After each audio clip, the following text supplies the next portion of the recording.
அஸ்ஸலாமு அலைக்கும். Good evening, வணக்கம்.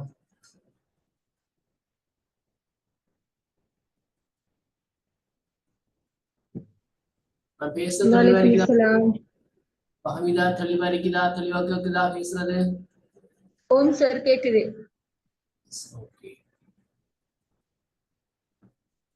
நாம இதுக்கு முதல் வேற ஏதாவது கிளாஸ் சந்திச்சிருக்கிறோமா? ஓ சார் சோஷியாலஜி. எஜுகேஷன் சோஷியாலஜி சந்திச்சிருக்கிறோம் இல்லையா?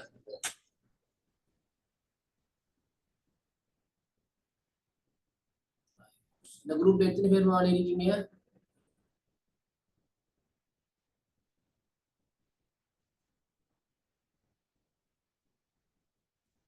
வர இருக்கும் தெரியலையே.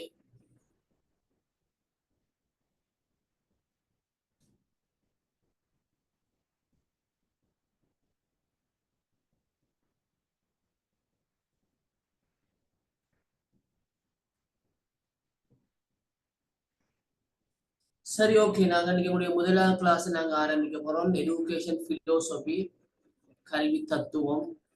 ரைட். ஏற்கனவே நாங்கள் கற்றிருக்கின்ற கல்வி சமூகவியலுக்கு மேலதிகமாக இந்த கல்வி தத்துவம் அல்லது கல்வி மெய்யியல் சம்பந்தப்பட்ட விடயங்களை பற்றி இன்றைக்கு நாங்க கலந்துரையாடுவதற்கு இருக்கின்றோம். இன்ஷா அல்லாஹ் இந்த மாதத்துல நாங்க ஆறு செஷன்களை நாங்க சந்திக்க இருக்கிறோம். இது முதலாவது செஷன். ஒவ்வொரு செஷனுக்கு இடையில தொடர்புகள் காணப்படுகிறது. ஒரு செஷனை நீங்க மிஸ் பண்ணீங்கன்னு சொன்னா அடுத்த செஷன் இருக்கிற விடயங்கள் சில நேரங்கள்ல உங்களுக்கு தொடர்பற்றதாக தெரியலாம். ஆகவே கூடுதலாக எல்லோரும் பாடத்தோட இணைந்திருக்க பாருங்க. வளமைக்கு நான் சொன்ன விஷயம்தான், உங்களுடைய கலந்துரையாடல்கள், உங்களுடைய கருத்துக்கள், உங்களுடைய வினாக்கள், உங்களுடைய பதில்கள்லாம் எங்களுடைய இந்த ஆன்லைன் கிளாஸை வெற்றிகரமானதாக்கி கொள்ளும். நான் கற்பிக்கிறது, ஸ்லைட் போடுறது, விளங்கப்படுறது எல்லாமே உங்களுக்காகத்தான். அவை நீங்க விளங்காத வினாக்களை என்கிட்ட எழுப்ப வேணும்.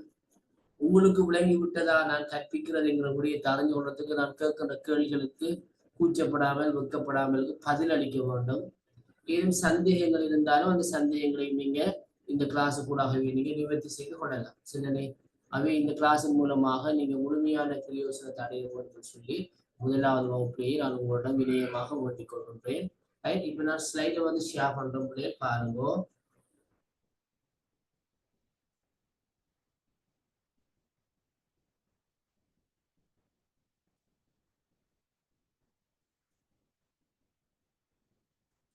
எலிமெண்ட்ஸ் ஆஃப் எஜுகேஷன் அல்லது எஜுகேஷனல் பிலோசபி, கல்வியின் அடிப்படைகள்னு சொல்லுவாங்க, அல்லது கல்வியுடைய தத்துவம் சொல்லியும் இந்த பாடத்தை அழைப்பாங்க.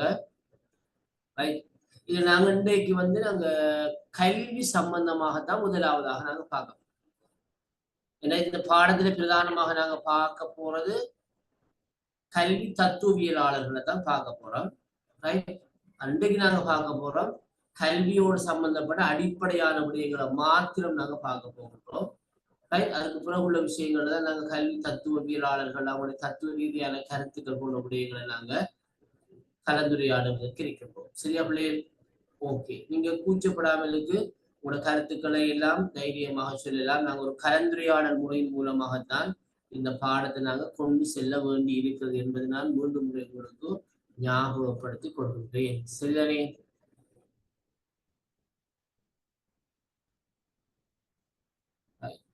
எட்டு பேர் இருக்கிறீங்க.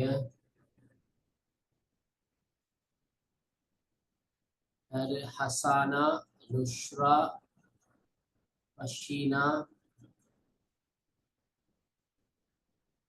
ஹஸ்னா, முஹசின், ஃபஹ்மிதா, சஃபா, வஸ்னா.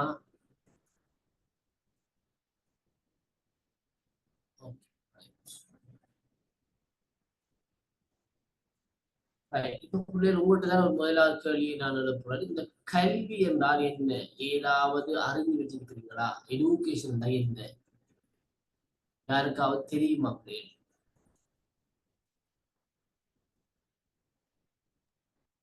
சார் ஒருவர் அவருடைய வாழ்க்கையில பெற்றுக்கொள்கின்ற பல்வேறு அனுபவங்களை கல்வின்னு சொல்லலாம்.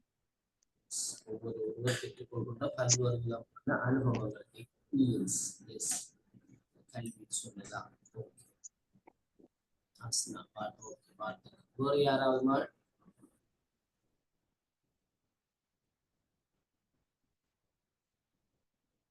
வேறு யாராவது கல்வி என்றால் நீங்க என்ன நினைக்கிறீங்க? அது சரியா இருக்கலாம், தவறா இருக்கலாம், எல்லாம் இரண்டாம் பட்சம். நீங்க என்ன விளங்கி இருக்கிறீங்க கல்வி என்பதன் மூலமா? நீங்க விளங்கி கொண்டதை சொல்லலாம். நுஸ்ரா?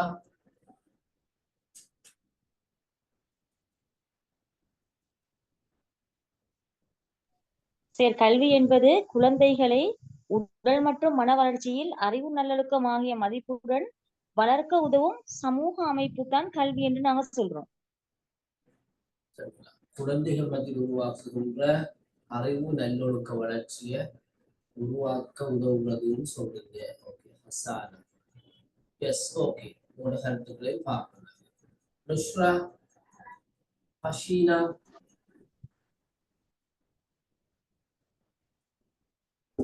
சொல்லுங்க நுஸ்ரா. நுஸ்ரா? ஒருவருடைய அறிவுத்திறன் மனப்பான்மை வளர்த்துக் கொள்வதற்கு எங்களுக்கு உதவி செய்கிறது. அறிவு, திறன், மனப்பாங்கு என்பவற்றை வளர்க்க உதவுவதுதான் கல்வின்னு நீங்க சொல்றீங்க. Yes, okay. பாப்போம். ஹசீனா?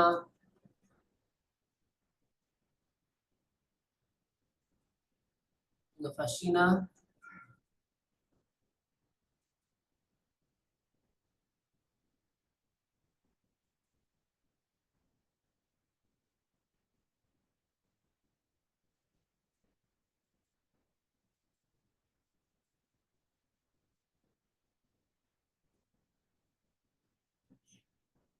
முஹ்சின்? ஃபாத்திமா, முஹ்சின், ஃபாத்திமா, ஃபஹ்மிதா, ஃபாத்திமா, ஷஃபா, வஸ்னா, தியோகன்? தியோகன் சொல்லுங்களேன். தியோகன்?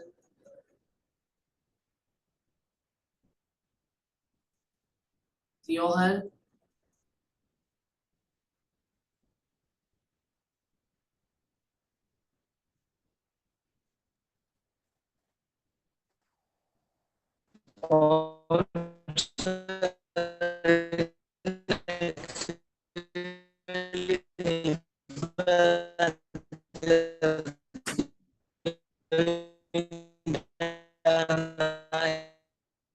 தியோகன் நெட்வொர்க் ப்ராப்ளம் இருக்கு போல. வாய்ஸ் விட்டு விட்டு தான் வருது. தியோகன்? ஹஷீனா?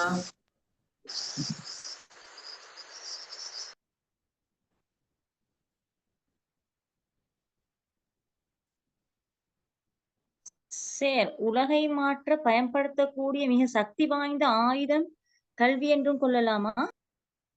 சொல்லலாம்.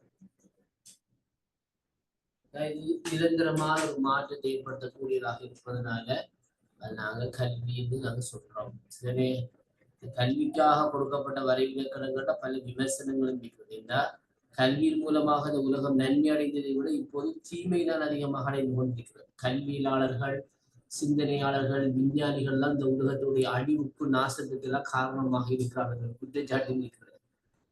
ஓகே, பார்ப்போம். வேறு யாராவது சொல்ல போறீங்களா பிள்ளைகள்? திலக்ஷான்?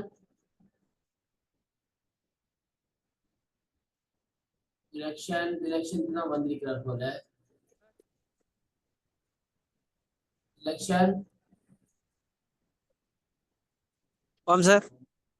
சொல்லுங்க. கல்வி என்றால் என்னன்னு நான் கேட்டேன். ஏதாவது ஐடியா இருக்கிறா? கல்வி என்றால் என்ன? கல்வின்றதுக்கு சார் நிறைய வரைவிலக்கணங்கள் இருக்கு. அதாவது என்னன்னு சொல்ற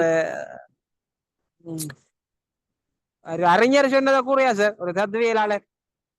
அப்படி இல்லாமல் அதாவது ஒருவரிடம் இருக்கிற தலை, உள்ளம், கை என்பவற்றில் இருக்கிற திறன்களை வெளிக்கொணர்றது.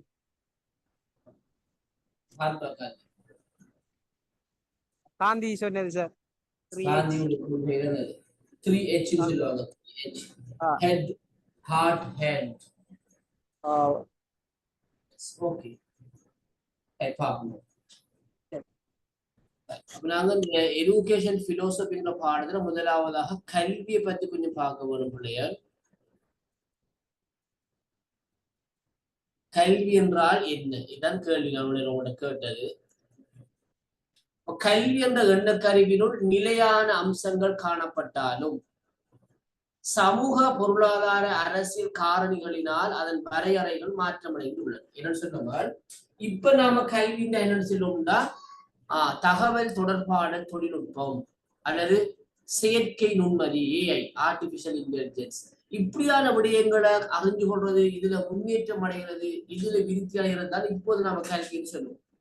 ஒரு 10 வருடத்துக்கு முதல் வேறு தகவல் தொடர்பான தொழில்நுட்பம், ரைட்? அதுக்கும் ஒரு 10 வருடத்துக்கு முதல் என்ன சொல்லி பார்த்தோம்னா இணையதளம், இன்டர்நெட், இமெயில் அப்படியான விஷயங்கள். அதுக்கு ஒரு 20 வருடத்துக்கு முதல் பார்த்தோம்னா வேற விஷயம், தொலைக்காட்சி, வானொலி அப்படியான விஷயம், கணனி.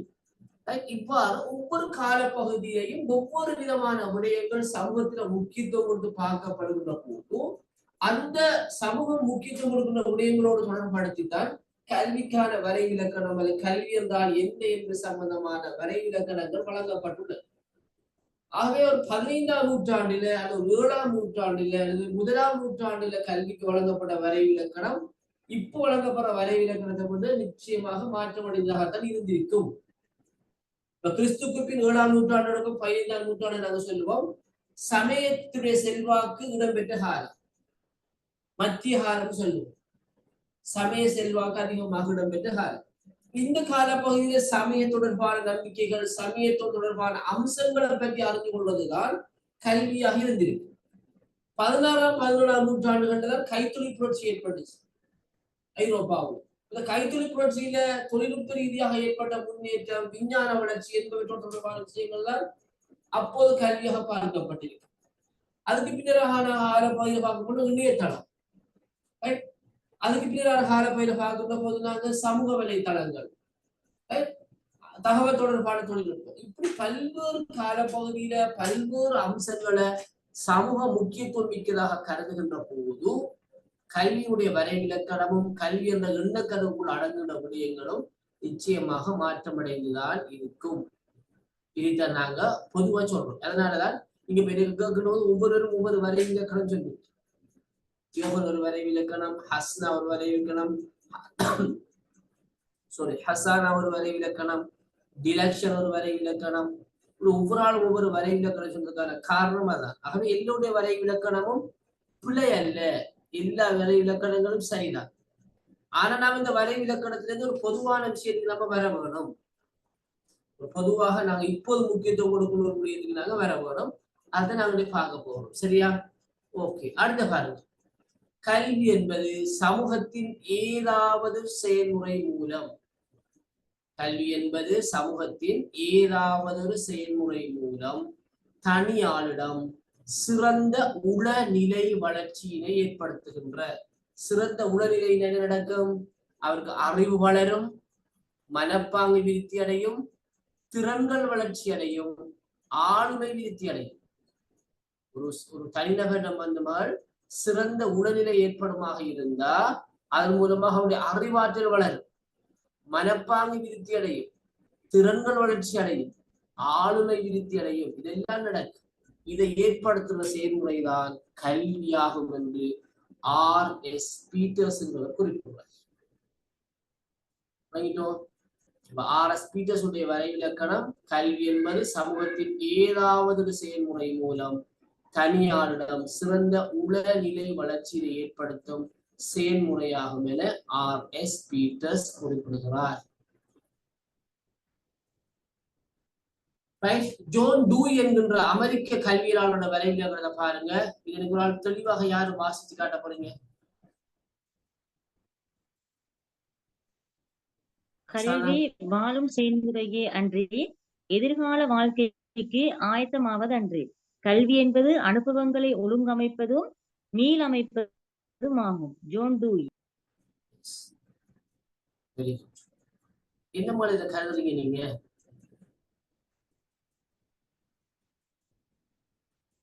இந்த வரைவிலக்கணத்தை நீங்க என்ன கருதுறீங்க? யாராவது சொல்லிடுமா?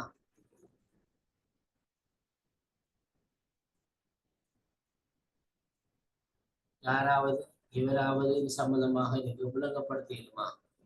இதுதான் இந்த வரைவிலக்கணம் குறிக்குது, இதான் விஷயம் சொல்லக்கூடிய ஆள்.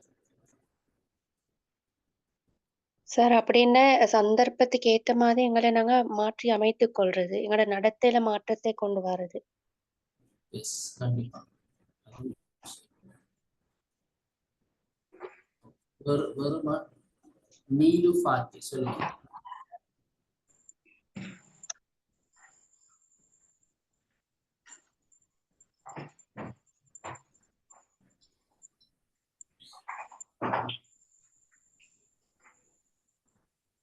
நீலு ஃபாத்தி, உங்களோட மைக்ரோஃபோன் ஒண்ணு பேச போறீங்களா?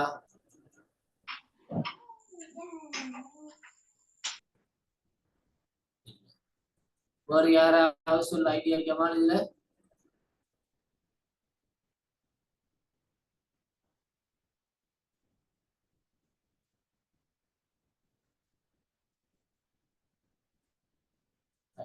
கொஞ்ச நாள் சொல்ல வேண்டாம், நாங்க புறதுறை பத்தி தனியா படிப்போம். இந்த ஜோன் டூயின்னு சொல்றவர் ஐக்கிய அமெரிக்காவை சேர்ந்த ஒரு கல்வியலாளர். அமெரிக்காவுடைய கல்வி முறையில மிகப்பெரிய புரட்சிய மாற்றங்களை உருவாக்கினவர் இந்த ஜோன் டூயி தான். இவருடைய கல்வி தத்துவத்துக்கு ஒரு சிறப்பு பேர் இருக்கு, பயன்பாட்டுவாதம் அல்லது செயற்பாட்டுவாதம் சொல்லுவாங்க. என்ன பயன்பாட்டுவாதம் அல்லது செயற்பாட்டுவாதம்? ரைட். அதாவது ஒரு விடயத்தை செய்து பார்த்து ஒரு விடயத்தை பயன்படுத்தி கற்பதுதான் எங்களுக்கு நிலையான கல்வியாக, அறிவாக, நன்மை பயக்கக்கூடியதாக அமையும் என்ற கருத்தை ஜோன் டூயி முன்வைக்கிறார். கோட்பாட்டின் கோட்பாடுகள் எண்ணக்கருக்கள் மூலமாக கற்கிறது எந்த பிரயோசனமும் இல்லை. அதை நாங்க செய்து பார்க்க வேணும், அதை பயன்படுத்த வேணும், அதன் மூலமாக நாங்கள் பெற்றுக்கொள்ள அனுபவம் தான் கல்வின்னு சொல்றோம். என்னுடைய மிக முக்கியமான கல்வி நான் இவரை மட்டும் வலியுறுத்தி சொல்லணும்னு சொன்ன பிள்ளைகள், எங்களோட கல்வி முறைக்கு இவருடைய கருத்துக்கள் முற்றுமுழுதாக மாற்றமாக இருக்கிறது. நீங்க எத்தனை பேர் டீச்சரா இருக்கீங்க? டீச்சர் மாதிரி எனக்கு சொல்லுங்க பாப்போம். டீச்சிங் செய்யறாங்க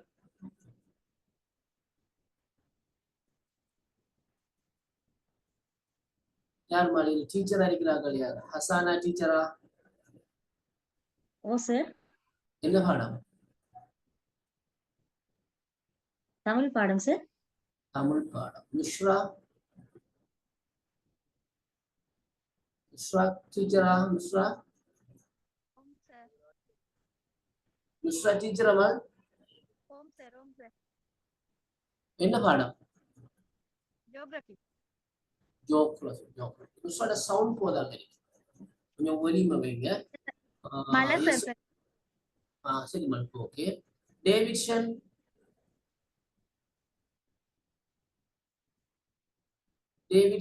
டீச்சரா? டேவிட்சன்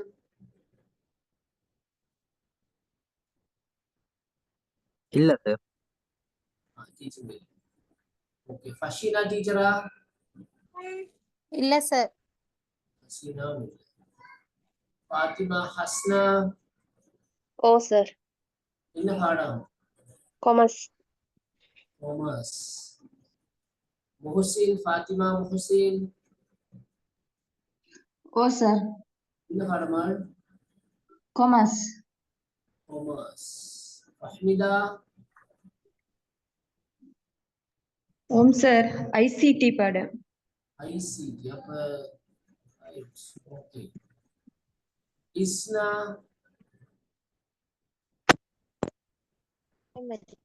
ஃபாத்திமா இஸ்னா டீச்சரா? ஓம் sir. Primary. Very good. Yes. Fatima Shafa?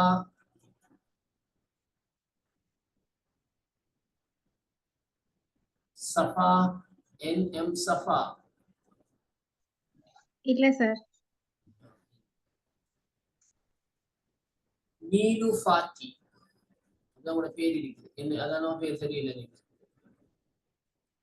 டீச்சரா நீலு ஃபாத்தி?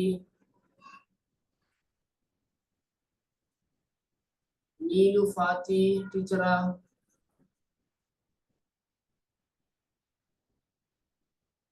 No answer. Johan? ஓம் sir. Raman theatre sir. Ramayana Theatre. Very good. Wasna?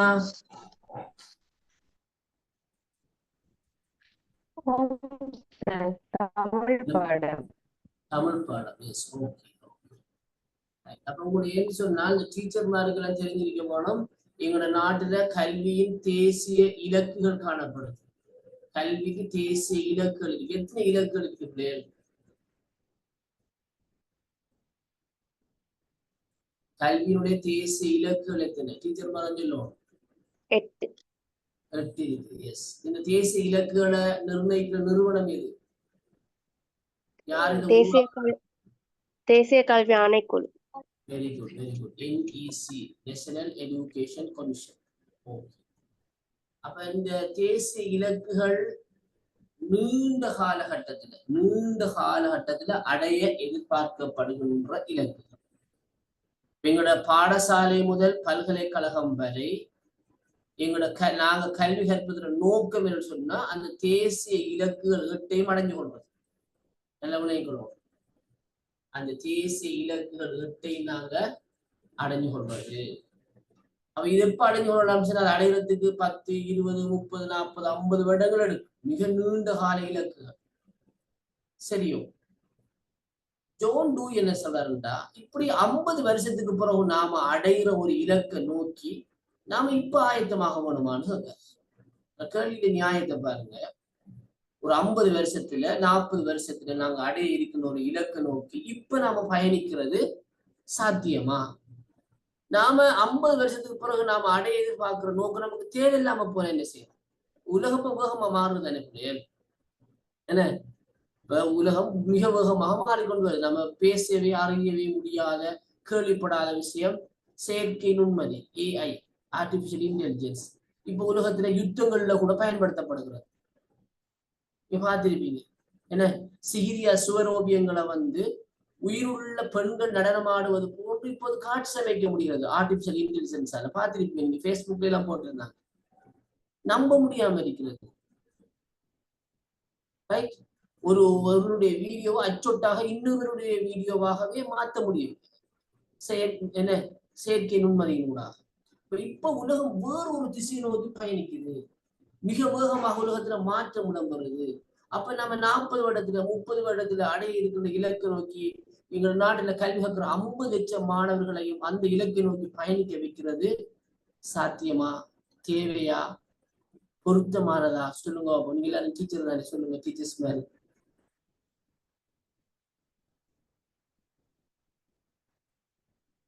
சொல்லுங்க.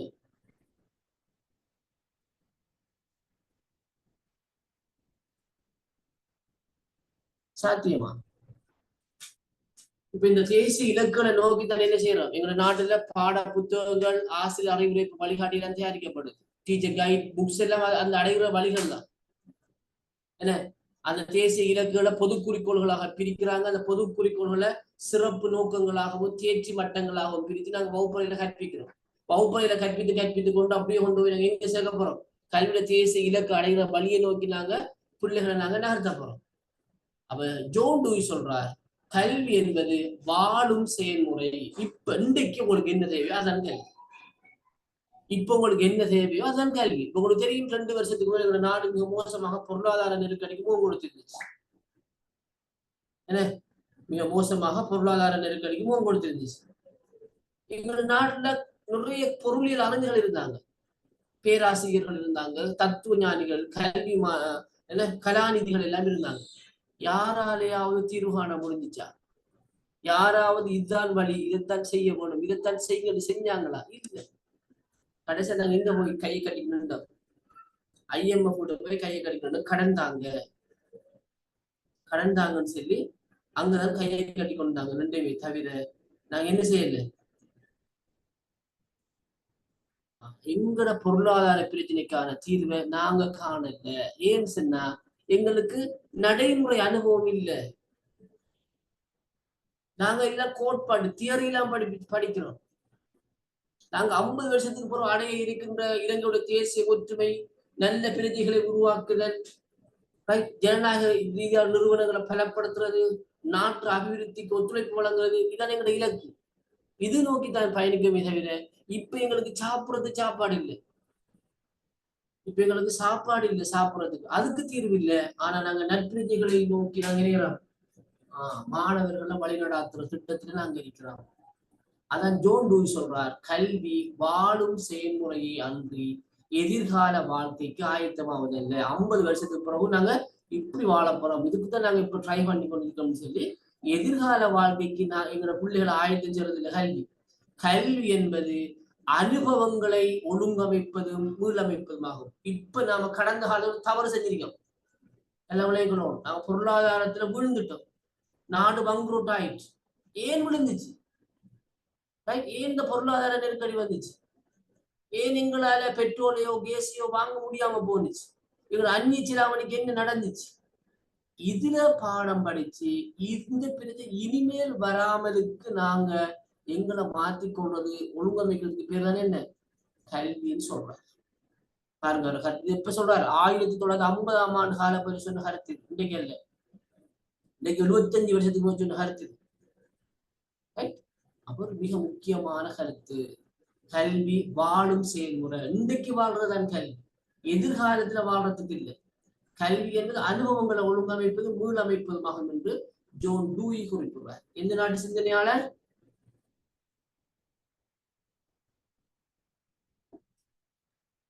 இந்த நாடு வேறு. Yes, USA. ரைட். பாருங்க,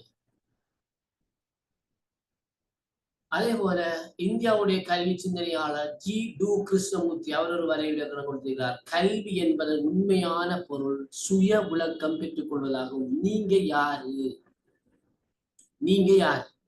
உங்களால என்ன ஏழு? உங்களுக்கு என்ன ஏலா? உங்களுக்கு என்னத்துல விருப்பம் இருக்கு, என்னத்துல விருப்பம் இல்லை, எது உங்களுக்கு தேவை, எது உங்களுக்கு தேவையில்லை, இதை அறிஞ்சு கொள்றதுதான் கல்வி. இதை அறிஞ்சு செயல்படுறதுதான் கல்வின்னு சொல்லி ஜி டு கிருஷ்ணமூர்த்தி கல்விக்கு ஒரு வரைவிலக்கணம் கொடுத்திருக்கிறார். எத்தனை பேரை வரைவிலக்கணம் பார்த்திருக்கிறோம்? 3 பேர். R S. Peters, John Dewey, Jiddu Krishnamurthy. Right. இவரை பாருங்க, இவர் பிரான்ஸ் நாட்டுடைய கல்வி சிந்தனையாளர் ரூசோ. அவர் வேறுபட்ட வகை ஒரு வரைவிலக்கணம். என்ன பேர்? காலப்பகுதி வேறு. 1712ஆம் ஆண்டு தொடக்கம் 1778ஆம் ஆண்டு வரைக்கும் காலப்பகுதியில வாழ்ந்தவர், 18ஆம் நூற்றாண்டுல வாழ்ந்தவர். அவரோட வரைவிலக்கணத்தை பாருங்க, கல்வி என்பது அழுத்தங்களில் இருந்து விடுபட்ட, எந்த விதமான கட்டுப்பாடுகளோ அழுத்தங்களோ என்பவற்றிலிருந்து விடுபட்ட இயற்கையான வளர்ச்சியாகும். ஒரு இயல்பாக வளர்றதுதான் கல்வி. பிள்ளைக்கு கல்வியை அவனது ஆற்றல், தேவை, விருப்பம் என்பவற்றுக்கு ஏற்ப பெற்றுக் கொடுக்க வேணும். ஒரு பிள்ளைக்கு கல்வியை நம்ம திணிக்கக்கூடாது, அவனுக்கு கல்வியை பூத்தக்கூடாது. அவன் விரும்பி கற்கணும். அவனுக்கு எது இன்ட்ரெஸ்ட் இருக்குது, அவனோட வயசு என்ன, அவனோட விருப்பம் என்ன, இதை அறிஞ்சுதான் நினைச்சவனும் அவனுக்கு கல்வி வழங்க வேண்டுமே தவிர நாம கல்வியை அவனுக்கு புகட்டக்கூடாது, கல்வியை புகுத்தக்கூடாதுன்னு சொல்றாங்க. கல்வி ஒரு இயற்கையோடு இணைஞ்ச வகையில வாழ்றதுக்கான ஒரு விடயமாக இருக்க வேண்டும். அதனாலதான் ரூசோ சொல்லுவாங்க குழந்தைகளின் மீட்பாளர் சொல்லுவாங்க. எப்படி? குழந்தைகளின் மீட்பாளர். நான் முதல் பாருங்க டூயி அவருடைய கல்வி சிந்தனை என்னன்னு சொன்ன என்ன வாதம்? அது பயன்பாட்டுவாதம். எஸ், பிராக்மடிசம், பயன்பாட்டுவாதம் அல்லது செயற்பாட்டுவாதம். இந்த ரூசோட தத்துவத்துக்கு பேரு இயற்கைவாதம். இயற்கையோட சூழலோட இணைந்துதான் கற்கவும் சொல்றார். சூழல் தான், சுற்றாடல் தான், இயற்கை தான் மனிதனுடைய மிகப்பெரிய ஆசான்னு சொல்றார். அதனால இவருடைய தத்துவத்தை சொல்லுவாங்க இயற்கைவாதம், நேச்சுரலிசம் சொல்லுவாங்க. சரியா? எஸ். இவர்தான் மிக மூத்த கல்வி சிந்தனையாளர். யாரு? எந்த நாடு அறியும்? கிரேக்கம். கிரேக்கம். Yes, very good. கிரேக்கம். கிரேக்கத்துல வாழ்ந்த ஒரு தலை சிறந்த கல்வி சிந்தனையாளர், ஒரு அரசியல் சிந்தனையாளர், ஒரு தத்துவ ஞானி, ஒரு மெய்யியலாளர், ரைட், ஒரு கணிதவியலாளர், பல சிறப்பு பேர் இருக்குது. பிளேட்டோட ஆசிரியர் யாரு? Socrates, Socrates. பிளேட்டோட மாணவன் யாரு? அரிஸ்டாட்டில், அரிஸ்டாட்டில், பிளேட்டோ சோக்ரட்டிஸிட கல்வி கற்றிருக்கிறார், அரிஸ்டாட்டிலுக்கு கல்வி கற்றுக் கொடுத்திருக்கிறார். அரிஸ்டாட்டில் யாருன்னு சொன்னா த கிரேட் அலெக்சாண்டர், மகா அலெக்சாண்டருடைய ஆசிரியர். உலகத்துல பெரும் பகுதியை ஆட்சி செய்த ஒரு சிறந்த ஒரு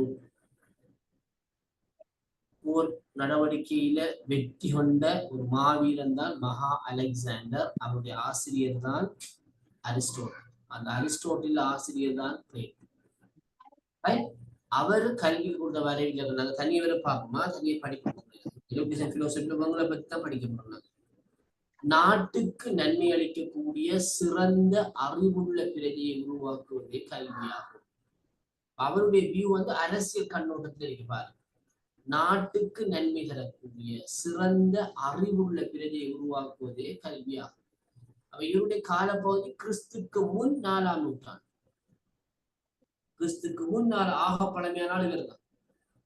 ரூசோவுக்கு பிந்தினால் தான். ரூசோவோட பிந்தினவர் தான் டூய். பாருங்க, ஒருவருடைய கருத்து மாறுபடுது இல்லவா? நாங்க ஆரம்பத்தில் சொன்ன மாதிரி ஒவ்வொருவரும் அவரவர் வாழ்ந்த காலப்பகுதிக்கு காணப்பட்ட சமூக பிரச்சனைகளை மையமா வச்சுதான் கல்விக்கு விளக்கம் கொடுத்திருக்காங்க. அப்ப இந்த பிளேட்டோட காலப்பகுதியில பிளேட்டோட ஆசிரியர் சோக்ரட்டிஸ் சொன்னீங்க. சோக்ரட்டிஸ் ஒரு மிகப்பெரிய தத்துவ ஞானி. அப்போது கிரேக்கத்தில் செயற்பட்ட எதன்ஸில் செயற்பட்ட அரசு மக்களுடைய உரிமைகளை மீறிய அரசாக இருந்துச்சு. மக்களுக்கு அடக்குமுறைகளை மக்கள் மீது மேற்கொண்ட அரசாக இருந்தது. அந்த அரசுக்கும் அரசாங்கத்துக்கு எதிராகவும் கருத்துக்களை பரப்பினார். யாரு? சோக்ரட்டிஸ்.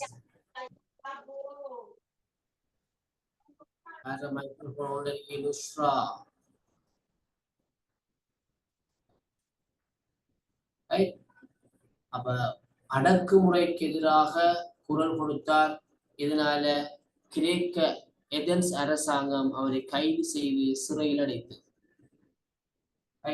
அவருடைய கருத்து அரசாங்கத்துக்கு எதிரான சதியாக காட்டப்பட்டு அவருக்கு மரண தண்டனை நிறைவேற்றப்பட்டது. யாருக்கு? யாருக்கு மரண தண்டனை கொடுத்து?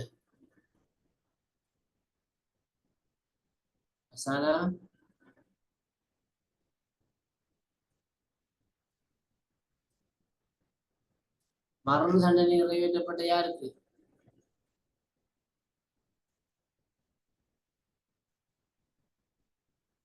விளங்கலியா? சொன்ன விஷயம் விளங்கலியா? பசினா விளங்கலியா?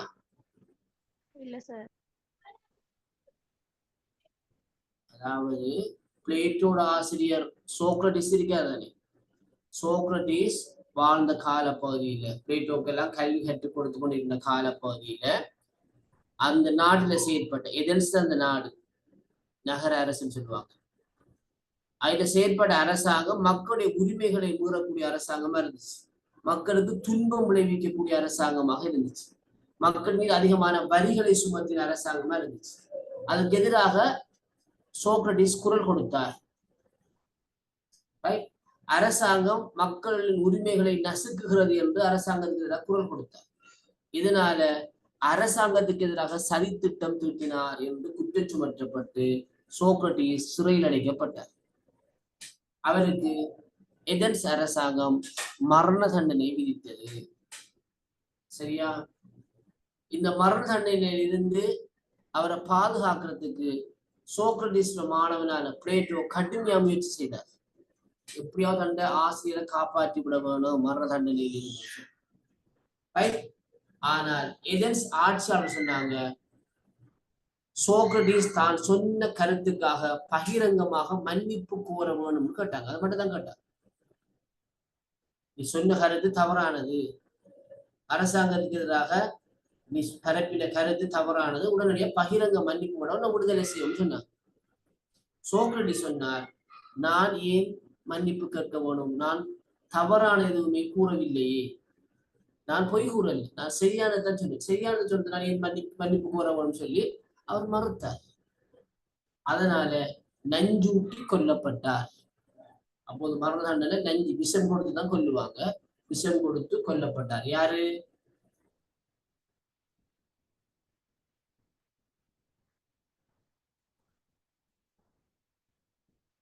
யார் கொல்லப்பட்டார்? சோக்ரட்டிஸ். சோக்ரட்டிஸ். சாக்ரட்டிஸ். அதனால பிளேட்டோ கடுமையான கவலை.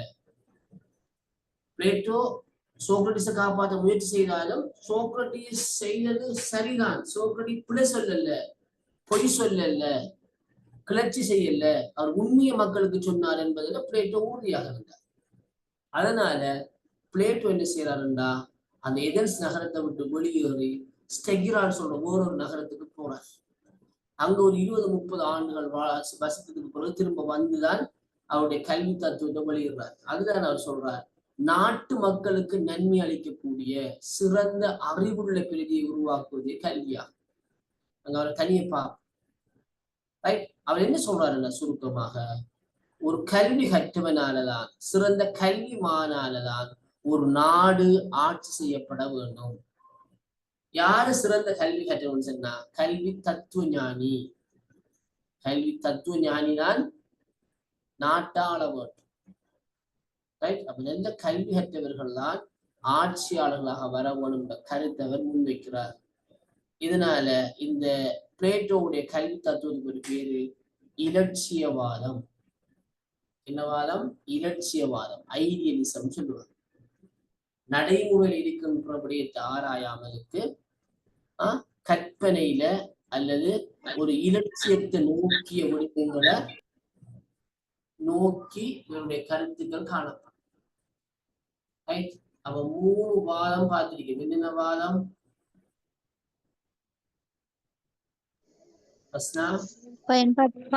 பயன்பாட்டுவாதம், இயற்கைவாதம், இலட்சியவாதம். இலட்சியவாதம். பயன்பாட்டுவாதம் அல்லது செயற்பாட்டுவாதம், இயற்கைவாதம், இலட்சியவாதம். சரியா?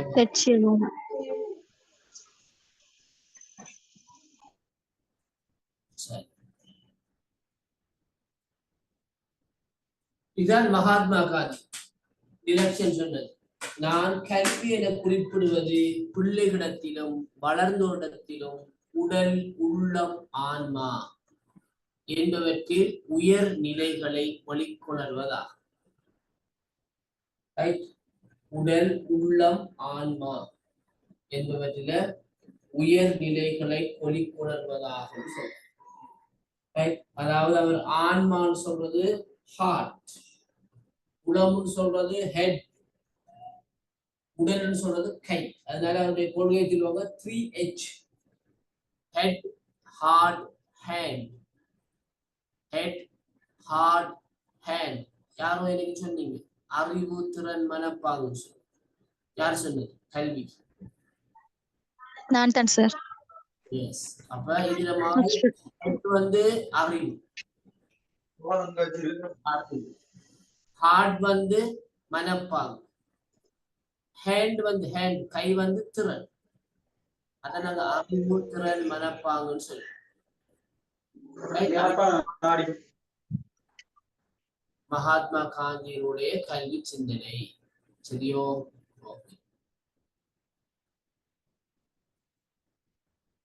இது ஜார்ஜ் ஸ்டுவர்ட் மில்லுடைய கருத்து. இவர் பிரித்தானிய நாட்டை சேர்ந்தவர். அவருடைய கருத்தை பாருங்க, எந்த ஒரு சந்ததியினரும் பின்பற்றுவதற்காக அல்லது முன்னேறுவதற்காக தமது இளைய சந்ததியினருக்கு ஒப்படைப்பது கல்வியாகும். எந்த ஒரு சந்ததியினரும் பின்பற்றுவதற்காக, அவங்க பின்பற்றுவதற்கு அல்லது முன்னேறத்துக்கு தமது இளைய சந்ததியினருக்கு ஒப்படைப்பது கல்வி. அடுத்த சொல்லிக் கொடுக்கிறது. தன்னுடைய மகனுக்கு, மகளுக்கு, அடுத்த சந்ததிக்கு சொல்லிக் கொடுக்கிறது, கற்றுக் கொடுக்கிறது, ஒப்படைக்கிறது தான் கல்வின்னு சொல்லி ஜார்ஜ் ஸ்டுவர்ட் மில் வந்து கல்விக்கான ஒரு வரைவு இலக்கணத்தை கொடுத்திருக்கிறார். நிறைய வரைவு இலக்கணங்கள் நாங்க பார்த்திருக்கிறோம். நாம ஒரு வரைவு இலக்கணம் கொடுக்க வேணுமா இல்லையா? கொடுக்கத்தானே வேணுமே. ரைட். நாம் என்ன வரைவு இலக்கணம் கொடுக்கலாம்?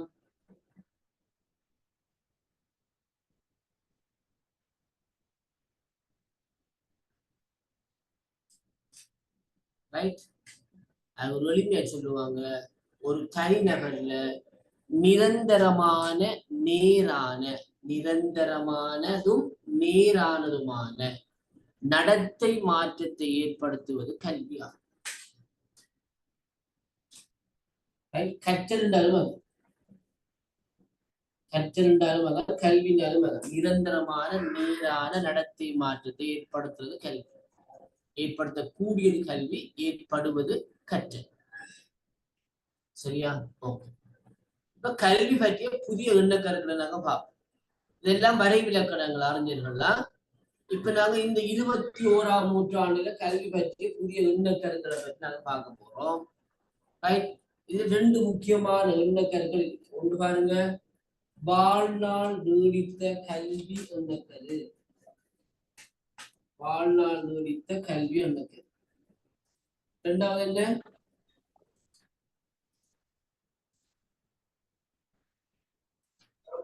கற்றல் சமூகம். கற்றல் சமூகம். வாழ்நாள் நீடித்த கல்வி எண்ணக்கரு உண்டு. கற்றல் சமூகம்ங்கிற இன்னொரு எண்ணக்கரு. என்ன வாழ்நாள் நீடித்த கல்வின்னு சொன்னா யாருக்கா சொல்லிடுமா?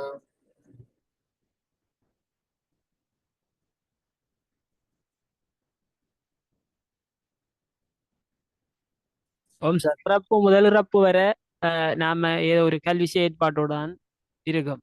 அதான் வாழ்நாள் நீடித்த கல்வி. கண்டிப்பா, எஸ், அதான் விஷயம். அதாவது பிறப்புன்னு சொல்றதை விட பிறக்கிறதுக்கு முதல் இருந்து, நாம பிறக்கிறதுக்கு முதலிருந்தே கற்கிறோம். தாயினுடைய கருவறைக்குள்ளே ஒரு பிள்ளை கற்கிறது. தாயினுடைய உடல் சூழலை ஏற்படுகின்ற மாற்றங்களை புள்ள கற்கிறது. நிறைய விஞ்ஞானிகள் என்ன சொல்றாங்க, வெளிச்சூழல்ல தாயினுடைய கருவறையில புள்ள இருக்க வெளிச்சூழல்ல என்னவெல்லாம் நடக்குதோ அதை புள்ள கேட்கும் திறன் கொண்டது. பிள்ளை கேட்கும் திறனை கொண்டது. கருவறைக்குள் இருந்து கொண்டே வெளிச்சூழல் நடக்கிறத கேட்கிற சக்தி பிள்ளைக்கு இருக்குதா சொல்றாங்க. அதனாலதான் இந்த முஸ்லிம்கள், இஸ்லாமியர்கள் சொல்லுவாங்க, தாய் கற்பமாக இருக்கின்ற போது அதிகமாக குர்ஆன் ஓத வேண்டும் சொல்லி. என்ன, இந்துக்கள் சொல்லுவாங்க தங்களுடைய பிள்ளை கருவறை இருக்கின்ற போது மென்மையான இசையை கேட்க வேண்டும் சொல்லி. அப்படித்தானே டேவிட் சார்? எலெக்ஷன்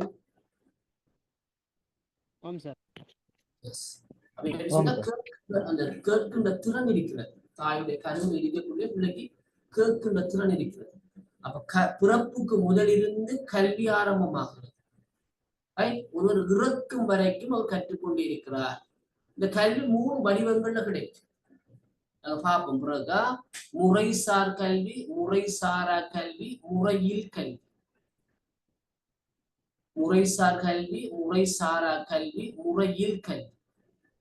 பாடசாலையில, டியூஷன்ல, இப்படியான நிறுவனங்கள்ல நீங்க அபெக்ஸ் போன்ற நிறுவனங்கள்ல, பல்கலைக்கழகங்கள்ல நீங்க கற்கிற கல்வி முறைசார் கல்வி. நீங்க தவற விட்ட ஒரு கல்வி சந்தர்ப்பத்தை வேறொரு வடிவத்தில் உங்களுக்கு வழங்குகின்ற கல்வி முறைசாரா கல்வி. உதாரணமாக தொழில்நுட்ப கல்லூரிகள், தொழிற்பயிற்சி கல்லூரிகள், ட்ரைனிங் சென்டர்ஸ் போன்றவற்றை வழங்கப்படுற கல்வி முறைசாரா கல்வி. தொழில்நுட்ப அறிவு உங்களுக்கு தொழில் அறிவு தாரது. முறையில் கல்வின்னு சொன்னா இது 2ம் தவிர ஒழுங்கமைக்கப்பட்ட நிறுவனங்கள் மற்றும் தொழிற்பயிற்சி தவிர மற்ற வழிகளில் நீங்க பெற்றுக்கொண்ட கல்வி எல்லாமே முறையில் கல்வி தான். டிவியில போற ஒரு நியூஸ் கேட்குறீங்க, முறையில் கல்வி. வானொலியில போற ஒரு செய்தி அறிக்கை கேட்குறீங்க, முறையில் கல்வி. உங்களோட மொபைல் போனுக்கு SMS வருது, அது ஒரு விஷயத்தை நீங்க அறிஞ்சு கொள்றீங்க, முறையில் கல்வி. உங்களுக்கு உங்களோட பேரண்ட்ஸ் சில விஷயங்களை சொல்லி தராங்க, நண்பர்கள் சொல்லி தராங்க. முறையில் கல்வி. முறையில் கல்வியில நிறைய கூடுதலான சந்தர்ப்பங்கள் எங்களுக்கு கிடைக்கக்கூடியதாக இருக்கிறது. அப்ப கல்வி வாழ்நாள் நீடித்தது. கல்விக்கு எல்லையும் இல்லை, வயதும் இல்லை, வரையறையும் இல்லை. உயிரோடு இருக்கும் காலம் எல்லாம் ஒருவரால கற்க முடியும், கற்க வேண்டும். நான் படிச்சுட்டேன், நான் O-level பாஸ் பண்ணிட்டேன், A-level பாஸ் பண்ணிட்டேன், யூனிவர்சிட்டி முடிச்சுட்டேன்னு சொல்லிட்டு நாங்க கல்வி அத்தோட நிறுத்தி கொள்ள இயலாது. ஏன்? நாங்க கற்கின்ற கல்வி கற்ற கல்வி எப்படிப்பட்டது? எக்ஸ்பயர்ட் ஆகுது. கல்வி காலாவதியாக கூடியது. இந்த நாங்க படிச்ச பழைய கல்வி இப்ப தேவையே இல்லை. இப்ப புது தேவைதான் இருக்கு சமூகத்தில். ஆகவே நாங்க கற்றுக்கொண்டுதான் கற்றுக் கொடுக்க வேண்டும். அதான் வாழ்நாள் நீடித்த கல்வி எண்ணக்கரு. ரைட், நாங்க கற்றுக்கொண்டே இருக்க வேணும், அதனூடாக கற்றுக் கொடுத்து கொள்ளலாம். ஒருவருக்கு கல்வி கற்றதுக்கு வயதோ நேரமோ காலமோ எல்லையோ கிடையாது. வாழ்நாள் முழுவதும் அவர் கற்க வேண்டும் என்பதுதான் இந்த வாழ்நாள் நீடித்த கல்வி. இரண்டாவது என்ன கரு பாருங்க, கற்றல் சமூகம். கற்றல் சமூகம் என்ன? ஒன்று கற்கிறார்களா இருக்க வேணும், அல்லது கற்கிறதுக்கு கற்றுக்கொள்றார்களா இருக்க வேணும். ஒன்று கற்றுக்கொள்றோம் மாணவர்களாக இருக்க வேணும், அல்லது கற்றுக் கொடுக்கின்ற ஆசிரியராக இருக்க வேணும், அல்லது கற்றலினூடாக பிரயோசனம் அடைகின்றவர்களாக இருக்க வேணும். கற்றலுக்கு உதவுறது மூலமாகவோ அது கற்ற விடயங்களை பயன்படுத்துவதன் மூலமாகவோ கற்றலோடு தொடர்பானவர்களாக இருக்கணும். நம்ம சமூகத்தில் யாரும் கல்வி கற்காதவர்களாக இருக்க முடியாது. எல்லாரும் கற்கணும். ஒன்று கற்பிப்பவராக இருக்க வேணும், அது கற்பவராக இருக்க வேணும், அல்லது கற்றலோடு தொடர்புடையவராக இருக்க வேணும். அதான் கற்றல் சமூகம். சரியா? Learning society. அடுத்த விஷயத்தை பார்ப்போம். 1996 ஆண்டு யுனெஸ்கோ நிறுவனம் ஜெக்ஸ்டெலார் அறிக்கை, யுனெஸ்கோ நிறுவனம் ஜெக்ஸ்டெலார் அறிக்கைங்கிற ஒரு அறிக்கையை வெளியிடுது. அது டெலாருடைய அறிக்கைன்னு சொல்லுவாங்க. ரைட், அந்த அறிக்கையில கல்வி 4 தூண்களால நிலைநிறுத்தப்பட்டதாக சொல்லப்படுகிறது. கல்விக்கு 4 தூண்கள் இருப்பதாக சொல்றாங்க. என்னென்ன தூண்டு பார்த்தோம்னா, லேர்னிங் டு நோ, ஒரு விடயத்தை அறிவதற்காக கற்கிறது. லேர்னிங் டு டூ, ஒரு விஷயத்தை செய்வதற்காக. Right, learning to live together, மற்றவர்களுடன் இணைந்து வாழ்றதுக்காக கற்கிறது. 4வது லேர்னிங் டு பி, அறிவதற்காக கற்று. லேர்னிங் டு நோ, ஆற்றுவதற்காக செய்வதற்காக கற்று. Learning to do. Right, learning to live together, மற்றவர்களோட இணைந்து வாழ்றது கற்கிறது. அப்ப நாம கல்வி கற்றோட மற்றவர்களோட விலகி வாழ்றது இல்லை. நாம அப்படித்தான் கற்கிறோம். நாம கொஞ்சம் படிச்சோம்னா சமூகத்தோட சேர மாட்டோம். நாம படிச்சால் நமக்கு எல்லாம் தெரியும், நான் ரெஸ்பெக்ட், ரைட், நான் மற்றவரோட உயர்ந்தவர், நான் அறிவாளி, நான் பட்டதாரி, நான் கலாநிதின்னு சொல்லி நாங்க சமூகத்தோட விலக பார்க்கிறோம். ஆனா அதுவல்ல கல்வி. நாம கற்க கற்க சமூகத்தோட சேரணும், இணைந்து வாழணும். இதோட பக்கத்து வீட்டோட, பக்கத்து சமூகத்தோட, அயல் சமூகத்தோட, அயல் இனத்தோட, சகோதர மொழி பேசுறவர்களோட இணைந்து வாழ்றதுக்கு தான் கற்க வேணும். அதுக்கு தான் கல்வி உதவ வேணும். சரியோ? 4வது நிலைத்திருப்பதற்காக கற்ற. லேர்னிங் டு பி, நிலைத்திருக்கிற என்ன? சூழலை மாசுபடுத்தாமலுக்கு, பிறருக்கு தீங்கு செய்யாமலுக்கு, எங்களை நாங்களே அழிச்சு கொள்ளாமலுக்கு நாங்க நிலைத்திருக்கணும். நாங்க கற்கிறோம்னு சொன்னா நாங்க நஞ்சூட்டப்பட்ட உணவுகளை உண்மையிலாது. நம்ம சாப்பிடுறது நமக்கு பொருத்தமா? நம்ம சாப்பிடுற சாப்பாட்டை நஞ்சு இருக்குதா, ஆரோக்கியமாக பார்க்கணும். இவருடைய செயல்களால சூழல் மாசுபடுகிறதா? சூழல் மாசுபட்டா முழு உயிரினங்களுக்கும் ஆபத்து. ஆகவே நாம சூழலை மாசுபடுத்தக்கூடாது, சூழலை பாதுகாக்க வேணும். அதான் நிலைத்திருப்பதற்காக கற்று. அப்ப இந்த 4 தூண்களையும் ஜெக்ஸ்டெலார் அறிக்கையில குறிப்பிடுறாங்க.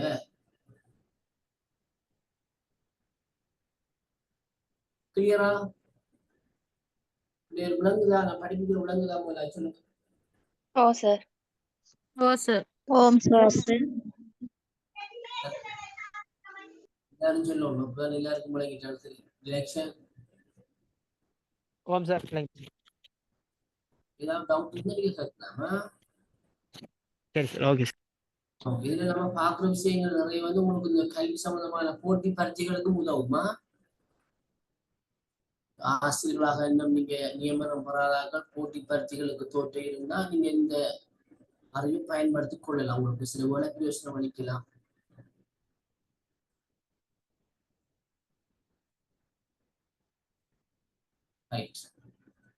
இதுதான் கற்றலை அடிப்படையாக கொண்ட கல்வியின் பிரிவுகள்.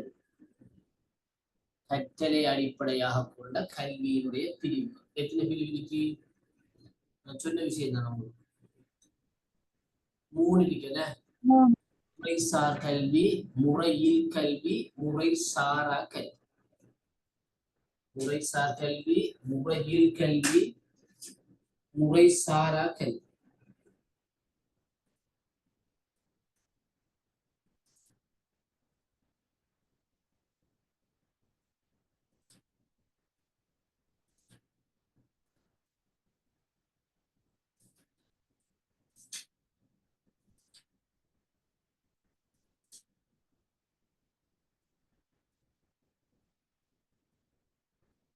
சரியோ? ஓகே. அதாவது கற்றலை அடிப்படையாக கொண்டு நீங்க எப்படி கற்கிறீங்க என்ற அடிப்படையாக கொண்டு கற்றலுக்கு கல்விக்கு 3 பிரிவுகள் இருக்கு. ஒன்று முறைசார் கல்வி. என்ன முறைசார் கல்வின்னு சொன்னா? நல்லா அந்த ஒழுங்கமைக்கப்பட்டு நிறுவனங்கள்ல கற்பிக்கப்படுறது கல்வி.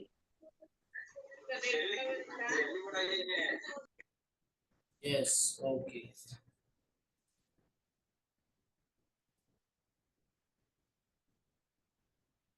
நன்கு திட்டமிடப்பட்டதும் ஒழுங்கமைக்கப்பட்டதும் நிறுவன பாங்கானதும் ஆசிரியர்களால முறையாக படிமுறை ரீதியாக கற்பிக்கப்படுவதுமான கல்விதான் முறைசார் கல்வி. எப்படி? நன்கு திட்டமிடப்பட்டதும் ஒழுங்கமைக்கப்பட்டதும் நிறுவன பாங்கானதும் படிமுறை ரீதியானதும் ஆசிரியர்களால கற்பிக்கப்படுவதுமான கல்விதான் முறைசார் கல்வி, ஃபார்மல் எஜுகேஷன். அப்ப சொல்லுங்க பாப்போம், இவ்வாறான கல்வியை வழங்குற நிறுவனங்கள் என்னென்ன காணப்படுது இந்த நாட்டில்? பாடசாலை, பல்கலைக்கழகங்கள், எஸ், கல்வியற் கல்லூரிகள், கண்டிப்பா, வெரி குட். ஆசிரியர் பயிற்சி, ட்ரைனிங் காலேஜ். எஸ், கண்டிப்பா, okay. Technical colleges. Technical colleges இதுக்குள்ள வராது. முறைசாராக்கள். அது முறைசாரா கல்விக்குள்ள. தேசிய கல்வி நிறுவனத்துல பயிற்றப்பட்ட பயிற்சிகள். தேசிய கல்வி நிறுவனம். Yes, very good. எஸ். அதே போல டியூஷன் சென்டர் இல்லவா, தனியார் கல்வி நிறுவனங்கள், அது இதுக்குள்ள வருது.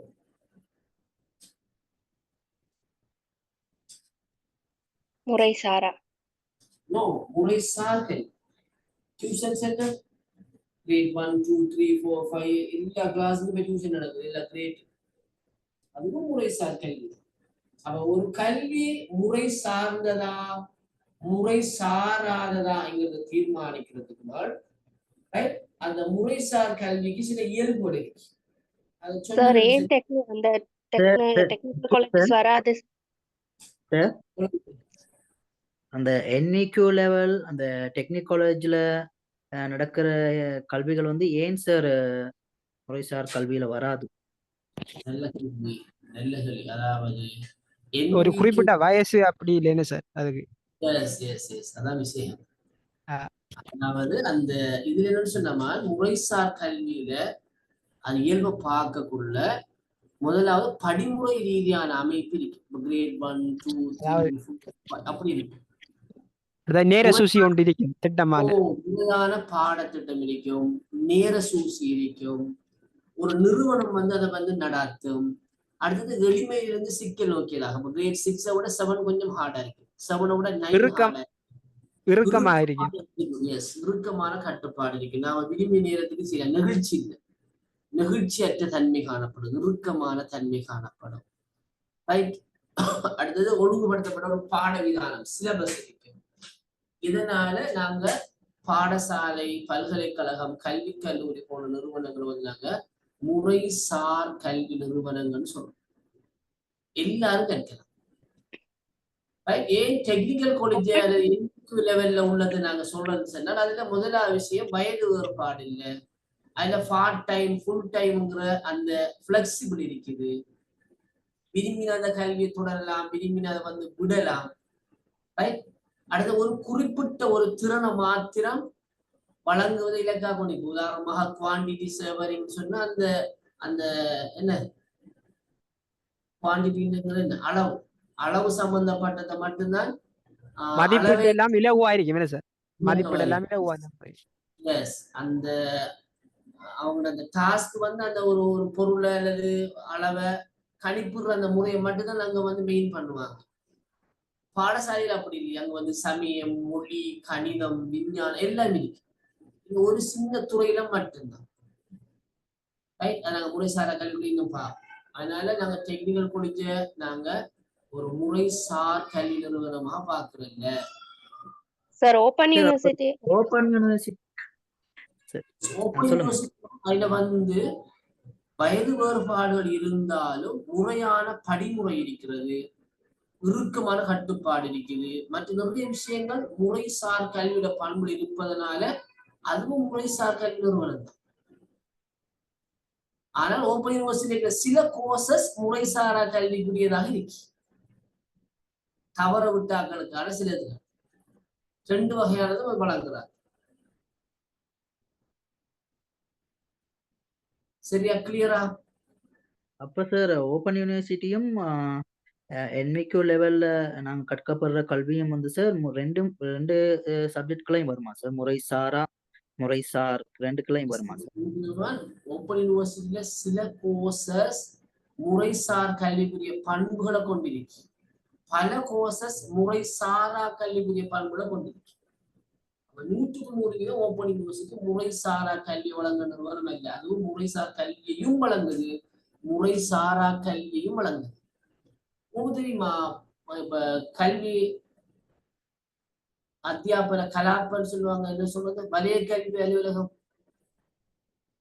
வலய கல்வி அலுவலகம் இருக்குதானே, ஜோனல் எஜுகேஷன் ஆபீஸ், அதுலயும் முறைசாரா கல்வி பிரிவு இருக்கா இல்லையா?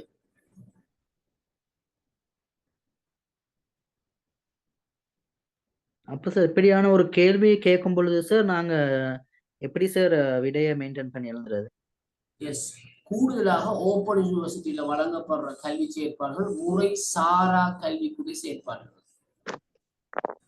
அவை அது ஓகே முறைசாரா கல்வி நிறுவனமாக தான் நீங்க கொள்ள வேணும். Okay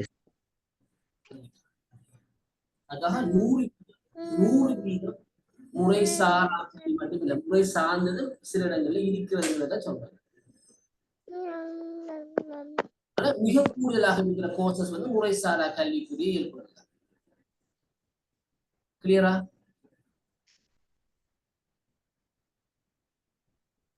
clear sir. Yes, okay. இப்ப முறைசார் கல்வி இயல்புல பாருங்க. ஒன்று நீங்க சொன்ன மாதிரி படிமுறை ரீதியானது கிரேட் 1, 2 தொடங்கி 13 வரைக்கும் பெறும். முறையான பாடத்திட்டம், நெகிழ்ச்சியற்ற தன்மை, ஒரே வயது, பரவலான விடயங்களை உள்ளடக்கி இருக்கிறது, சட்ட ரீதியான தன்மை. இப்படி நீங்க இந்த முறைசார் கல்விக்கு என்னென்ன இயல்புகளை எல்லாம் சொல்லலாம். இரண்டு உங்களுக்கு ஒரு ஆக்டிவிட்டியா தான் தரப்போறேன். நீங்க ஒரு பக்கத்துல ஏதாவது கொப்பியோ அல்லது ஒரு பேப்பரோ இருந்தா ரைட் டவுன் எழுதி எனக்கு சொல்லுங்க. முறைசார் கல்வியை வழங்குற நிறுவனங்கள், முறைசார் கல்வியுடைய இயல்பு, இது ரெண்டையும் சொல்லுங்க.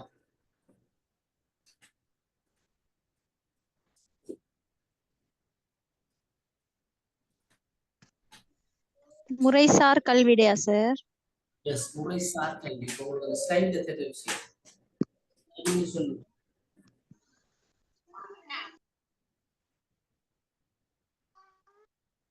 உங்களுக்கு ஒரு டைம் தரல,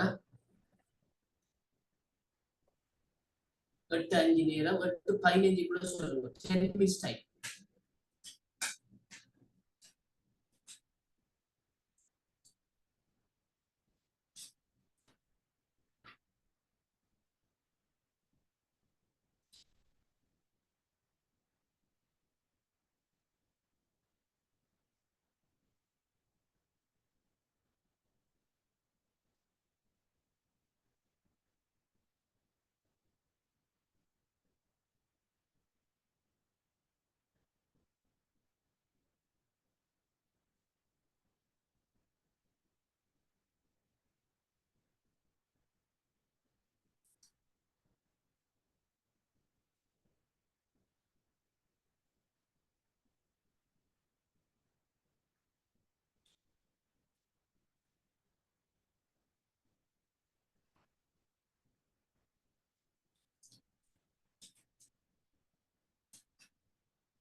10 மினிட்ஸ் டைமா 10 மினிட்ஸ்க்குள்ள முடியுங்க 8 10 8 15க்குள்ள முடியுங்களா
எஸ் பாப்போமா?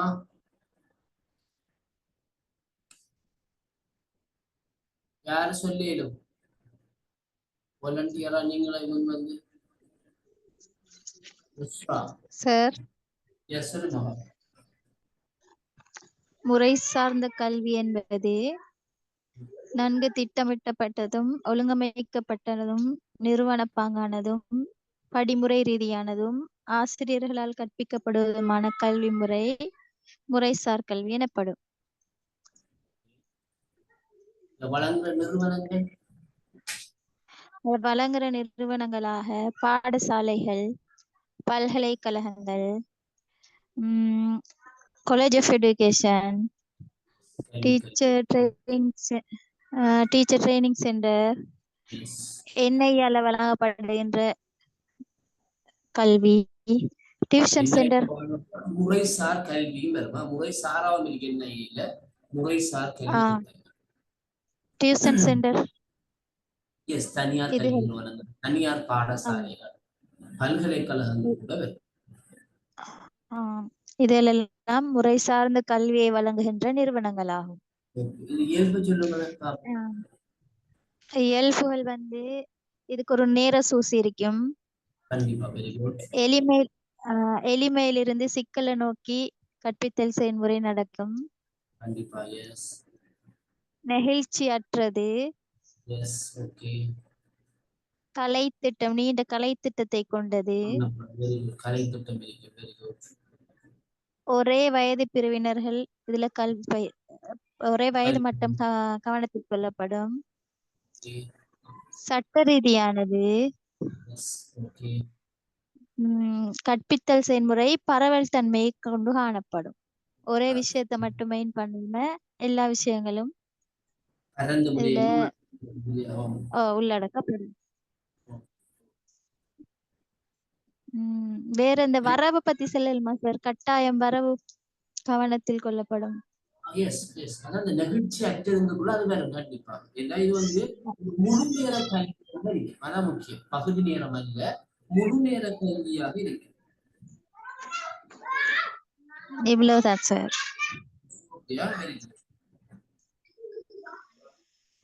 வேறு யாராவது? பஹ்மிதா, பஷீனா, பரீட்சை முறை சொல்லுமா. எஸ்,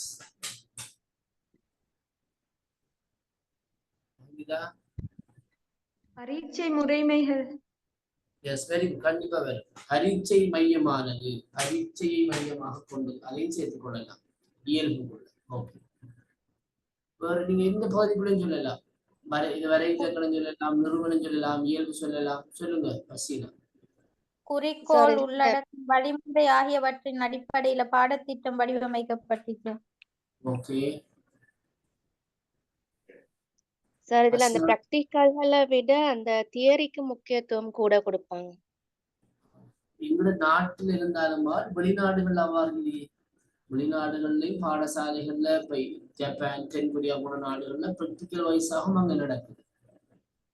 எங்க நாட்டை வச்சு சொல்லக்குள்ள நாங்க தியரிட்டிக்கல் வைஸான விடயங்களுக்கு கூடுதலான முக்கியத்துவம் சொல்லலாம். அதாவது பொதுவான விஷயம் இல்லை. ஓகே, வேறு யாராவது பிள்ளையர்? தர உயர்வு, பரீட்சை முறை, வயது என்பவற்றின் அடிப்படையாக கொண்டு வடிவமைக்கப்பட்டிருக்கும் கட்டமைப்பு முறை.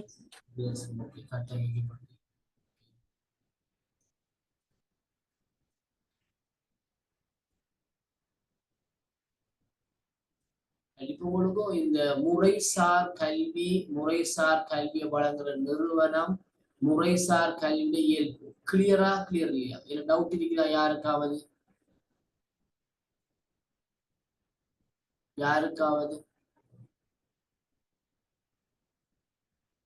டேவிட்சன்,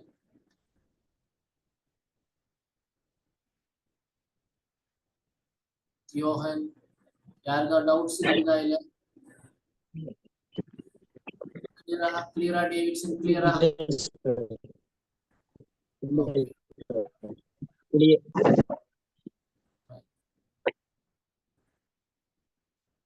அப்ப முறைசார் கல்வி வழங்கும் நிறுவனமாக இந்த நாடுல பாடசாலைகள், பல்கலைக்கழகங்கள், தனியார் கல்வி நிறுவனங்கள், தனியார் பாடசாலைகள், கல்வி கல்லூரிகள் போன்ற நிறுவனங்கள் காணப்படுது.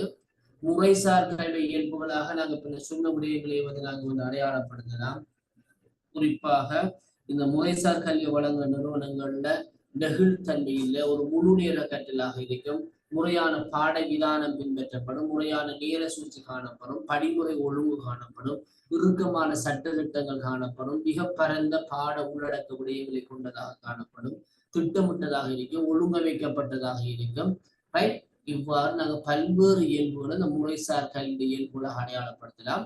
மிக பிரதானமான நிறுவனம் பாடசாலைங்கிறத மாற்றி நாங்கள் விலகி கொண்டோம்னா போதுமானது. சரிதானே? ஓகே.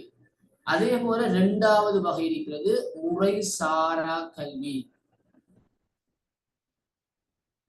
இதை மாறி போட்டிருக்கிறேன்னா கீழே பாருங்க, முறைசாரா கல்வியும் அதனை வழங்குகின்ற நிறுவனங்கள். முறைசாரா கல்வியும் அதை வழங்குகின்ற நிறுவனங்கள். முறைசாரா கல்வி நாங்க சொல்றது இந்த சனத்தொகையில முறைசார் கல்வியை பெறுகின்றவர்கள் தவிர,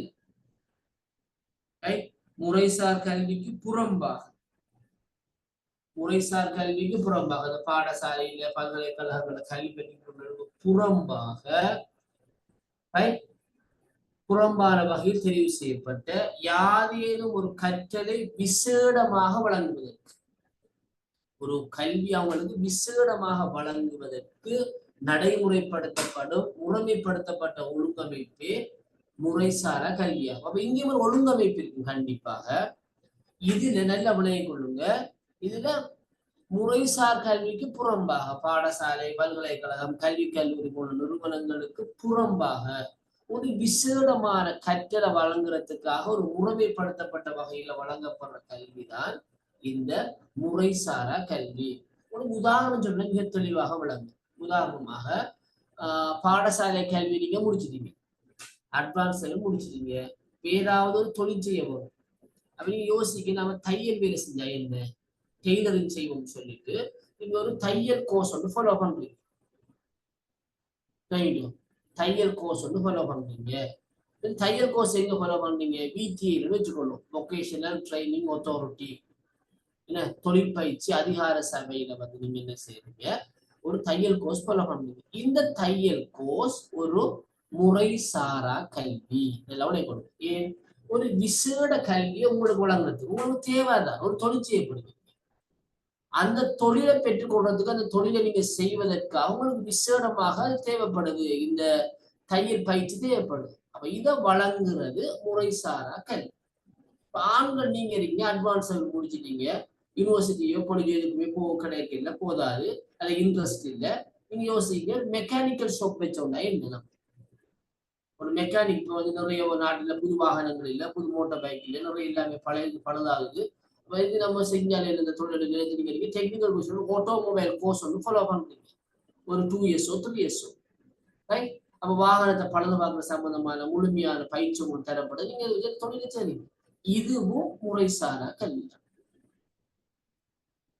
ரைட், அதே மாதிரி electronical repairing, right, computer repairing எல்லாம் இந்த முறைசாரா கல்விக்குள்ள வருது.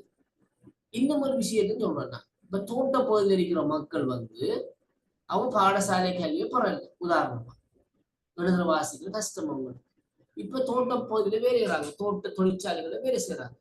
அவங்களோட மாலை சம்பளத்தை பெறணும், அதுக்கு கையொப்பம் வைக்கணும், எவ்வளவு சம்பளம் தொகையை வாசிக்கணும், சில அறிவுறுத்தல் கொடுப்பாங்க, அதை பின்பற்றணும். இவங்களுக்கு ஒரு அடிப்படையில் எழுதுறதுக்கும் வாசிக்கிறதுக்குமான அறிவு தேவைப்படுது. அவங்க பாடசாலை காலத்துக்கு பெறல, பாடசாலைக்கு போகலன்னு வச்சுக்கொள்வோமே.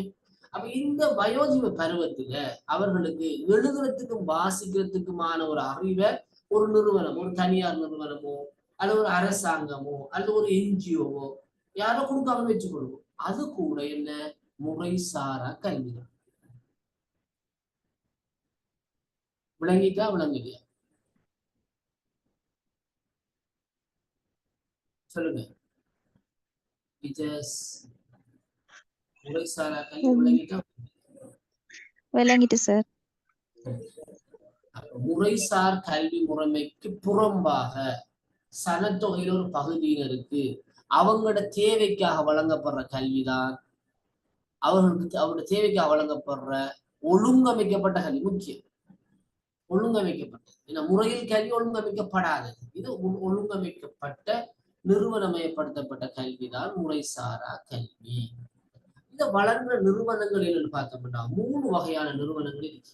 அரச நிறுவனங்கள், அரசோடு இணைந்த நிறுவனங்கள், அரசு சாராத நிறுவனங்கள். உதாரணமா டெக்னிக்கல் காலேஜ், பிடிஏ எல்லாம் அரசு நிறுவனங்கள்.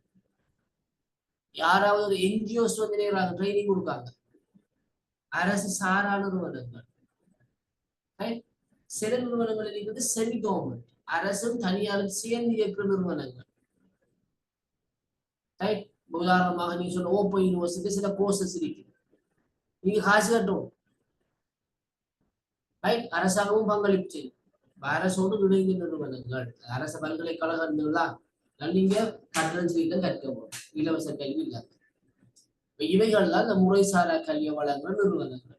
அப்ப என்னென்ன இருக்கு அப்படின்னு பார்த்து நிறைய நிறுவனங்கள் இல்லை. தொழில்நுட்ப கல்லூரி, கல்வி வலயங்கள்ல காணப்படுற முறைசாரா கல்வி பிரிவு, தேசிய கல்வி நிறுவனத்திலேங்கிற முறைசாரா கல்வி பிரிவு, இலங்கை செஞ்சிலுவை சங்கம், சர்வதேச நிறுவனங்கள், உலக வங்கி, ஆசிய அபிவிருத்தி வங்கி போன்ற இயங்குற நிறுவனங்கள், யுனெஸ்கோ, யுஎன்டிபி, சர்வோதயம், இளைஞர் சேவை மன்றம், மாத சங்கங்கள், தனியார் நிறுவனங்கள், கிராம அபிவிருத்தி சபைகள் எல்லாம் இருக்குது. சனஸ் எல்லாம் இருக்கு.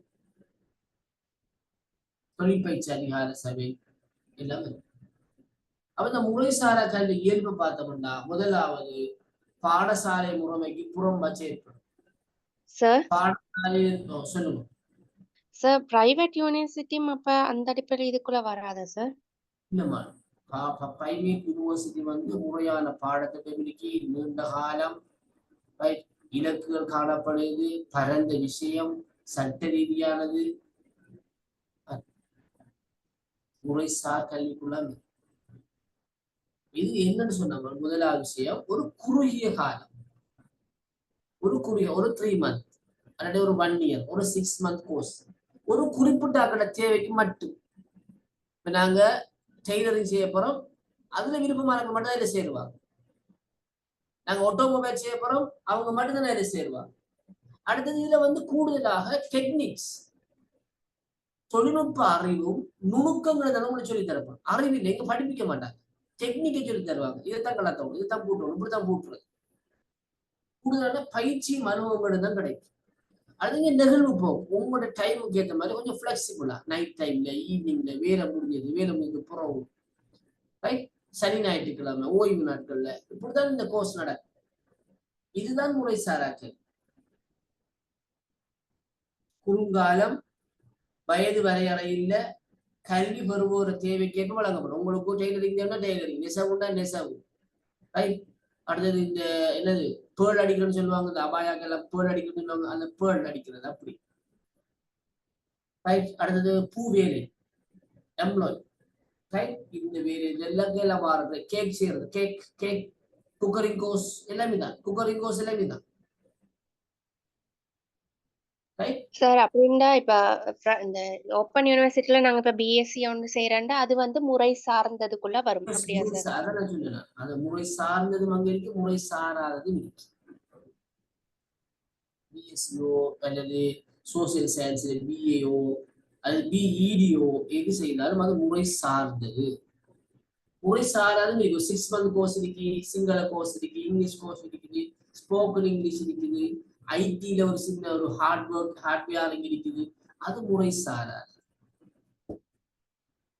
ஓகேவா? ஓ சார். டவுட் இருக்கா பிள்ளைகள்? எனிமான் யாருக்காவது இல்ல?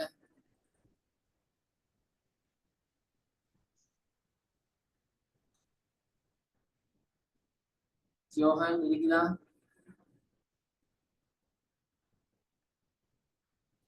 ஓகே. அப்ப எனக்கு நீங்க, நான் விளங்கப்படுத்தினேன், எனக்கு ஒரு நம்பிக்கை விளங்கிட்டு இருந்து, நீங்க எனக்கு இதை பற்றி ஒரு விளக்கத்தை தரணும். முறைசார் கல்விக்கு சொன்ன மாதிரி முறைசாரா கல்வினா என்ன, அதை வழங்குற நிறுவனங்கள் எவை, முறைசாரா கல்வி இயல்புகள் என்ன, ஒரு 10 minutes டைம் எடுத்து பிக்க செய்ய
சரி அப்படியே பார்க்கலாமா?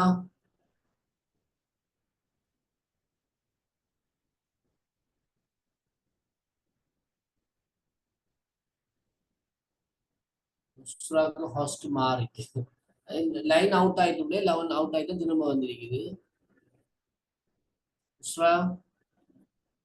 ஓம் சார். உங்களுக்கு மாறி இருக்குது, பிரச்சனை இல்லை.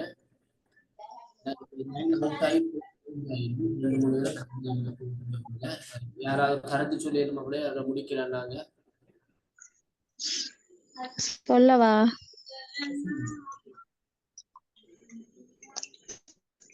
முறைசாரா கல்வி என்பது முறைசார் கல்விக்கு புறம்பாக தெரிவு செய்யப்பட்ட கல்வியை விசேடமாக வழங்குகின்ற ஒழுங்கமைக்கப்பட்ட ஒரு முறைதான் முறைசாராத கல்வி. இதை வழங்குகின்ற நிறுவனங்களை நாங்க 3 வகைகளாக பிரித்து நோக்கலாம். அரசு சார்பான நிறுவனங்கள், அரசு சார்பற்ற நிறுவனங்கள், அரசோடு இணைந்த நிறுவனங்கள்.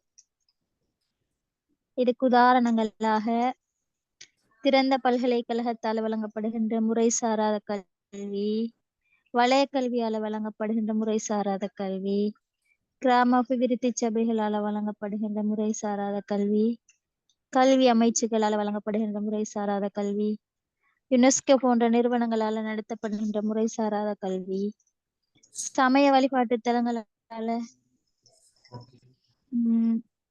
கற்பிக்கப்படுகின்ற முறை சாராத கல்விகளை இதற்கு உதாரணங்களாக கொள்ளலாம். இது வருமா? பிடிஏ, அடுத்தது ஆர்விடிசி, டெக்னிக்கல் காலேஜ், ஹார்ட், இதெல்லாம் வரும். அடுத்தது தையல் பயிற்சி நிறுவனங்கள், குக்கரிங் கோர்ஸ் எல்லாம் வருமா? சரி. இதுல இயல்புகளாக பாடசாலைக்கு புறம்பானது, குறுகிய காலத்துல கற்பிக்கக்கூடியது, கற்போர்களோட தேவைகளுக்கு ஏற்ப ஒழுங்கு செய்யப்பட்டது, திறனை அடிப்படையாக கொண்டது, கூடுதலா சுய தொழிலுக்கான வழிகாட்டல்கள் இங்கு நடைபெறும். எல்லா வயது மட்டும் தனது விருப்பத்தின் அடிப்படையில இதுல இணைந்து கொள்ளலாம். போட்டித்தன்மை ஒப்பீட்டளவுல குறைவானது.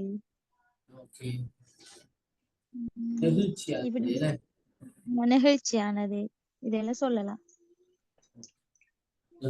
குறிப்பிட்ட தேர்ச்சி அடைவதற்காக கொண்டது, குறுகிய காலத்தை கொண்டது, பல்வேறு இயல்புகளாக இந்த முறை சாரா கல்வியுடைய இயல்புகளாக அடையாளப்படுத்திக் கொள்ளலாம். இந்த முறைசாரா கல்வி பற்றி பார்க்கலாம். எங்களுக்கு அடுத்த கிளாஸ்ல வந்து நாங்க முறையில் கல்வியும் ஏனைய கல்வியினுடைய புதிய பரிமாணங்கள், ஒரு 14 பரிமாணங்கள் இருக்கு.